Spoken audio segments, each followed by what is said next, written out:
You're watching the Down and Dirty channel on RadioFreeNY.com. Sam. Yeah. Samantha. Whatever.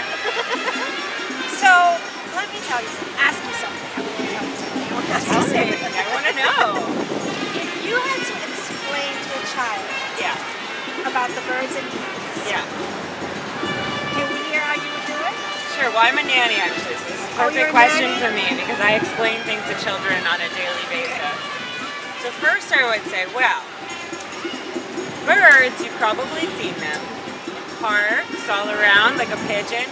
They usually have wings and a beak, and they fly. And bees, they're like little insects that go from flower to flower, and they pollinate things, and they have a stinger, and they can sting things. And then also, sometimes men and women like to fuck. Is that what you would say? Yeah, and they wouldn't know what that meant, so it's fine. I'm totally off the hook. I thought for a second you would have turned the bees into men and the birds into women. No, I never got why people say that about sex, because it makes no sense. But you would use the fuck word? Well, I wouldn't with my kids, but the kids that I sit for, I have heard their parents regularly curse in front of them, so now I just don't know whether I should try not to, or, you know. I think if their parents do. They live in New York City, I mean, they've seen things. And what about you? Losing your virginity? Okay. Age, where, when? Well, I was 16, so I was very mature and making only responsible decisions. It was at a party, actually. There was this older guy who had just gotten back from the army or something. He was in his late 20s, and he was like singing a song, and he was looking at me. And then afterwards, he's like, you know, I made up that song about you and your eyes. And I was like, what? Get out. So I gave him a ride home because I had a car at 16 and he didn't at 27. Already a winner, ladies! And he was staying with his parents at the time, so we had to be in the living room on a blanket. And I remember it was just around after Christmas because at one point I was like laying on the floor with this guy on top of me. And I look up and there's like Santa Claus and an angel just watching me. But you know, I'm Jewish, so I was like, maybe that's okay. I don't know. So is that what you think of every time you see Santa? Yeah, sometimes I'll look at Santa and I'm like, we both know what you saw. We've met before. Am I on your nice list or your naughty list, Santa? I don't know how you think. Which list do you think you'd be on? The Jewish list? I don't know. What's the most exciting or most extreme, unusual porn you've ever seen? Oh, a friend of mine sent me this once, and it was so funny, but I'm wondering, someone must be really turned on. It was an abominable snowman. So it was like a Japanese schoolgirl, and she's Was it home a Japanese alone. porn? I don't think so. But it was a Japanese schoolgirl. Yeah, I mean, they didn't really talk, so I don't know. Thank God.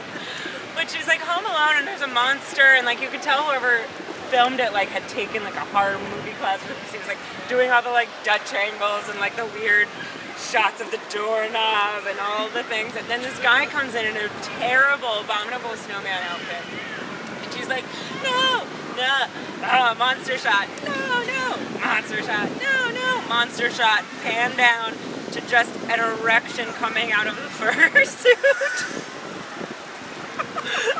And so then the monster attacks her. While still wearing the monster suit? Yes, the whole thing. He was wearing the suit the entire time. And that is intense. I just appreciated how committed they were to the porn. You know, they never gave up. Most risque or unusual place you ever had sex? Once a friend of mine was friends with I wasn't friends with them, but their friend was friends with a celebrity, and they were like cat sitting for them. So we all went to their house, and it was on Christmas Eve. We all hung out in the celebrity's apartment on Christmas Eve, and we slept over. And so it was me and this friend of mine, and I was like, I don't know, we're not really dating. But then I was like, well, fuck it. I can always say that I fucked in this person's house on Christmas. That's worth the story. So That is worth the story. Where was the house? I was on the Upper West Side. Oh, I live on the Upper West Side. Oh my God, it was your house. Oh my God. Also, I once fucked on a helicopter pad. That sounds much more interesting than the... Well, in context, yeah. There was no helicopter there at the time, so, But you had the whole pad. yeah, it was just, really, it was just a big slab of concrete. But with lights shining on it, and we didn't even think about it until we left and we were driving by, and we're like, oh, that was just like being on a stage on display for anyone driving down the highway. Most revengeful response after you broke up with someone. Well, I was dating a guy for a long time. It was like my first real serious boyfriend, and he would always come. I do a lot of improv, so he would always come to my improv shows and support me. And then after we broke up, he took up comedy. I don't know if it was revengeful or like a weird attempt to win me back, but I was like, great. Oh, now you do comedy? That's your thing now? Good for you. Did you ever see him? Yeah, I actually see him every time I visit Florida. If you see a one-legged comedian in South Florida, then it's probably my ex-boyfriend. All right. Yeah. I'll look for that. I'll look for the one-legged comedian. Yeah, he's a one-legged stand-up. Make all the jokes he wants. Well, I'm sure he makes his own jokes, right? He does, but they're not that good. Well, I guess it didn't work for him. Nah, he's doing okay. He props himself up.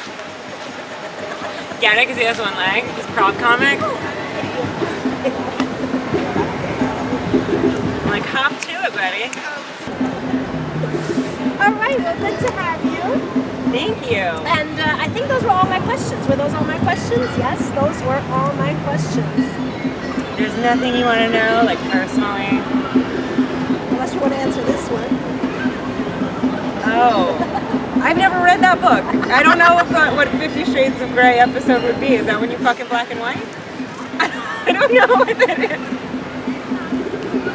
I'll let you do the research. I only fuck in Technicolor, so everything's kind of like that. I only like it to be like at that point in what am I thinking? The Wizard of Oz. Yeah, thanks for coming. Thanks for having me. It was wonderful, and I'm glad I could just wave this microphone around like a baton the whole time. I'm sure the sound is amazing. RadioFreeNY.com. No rules, no bullshit.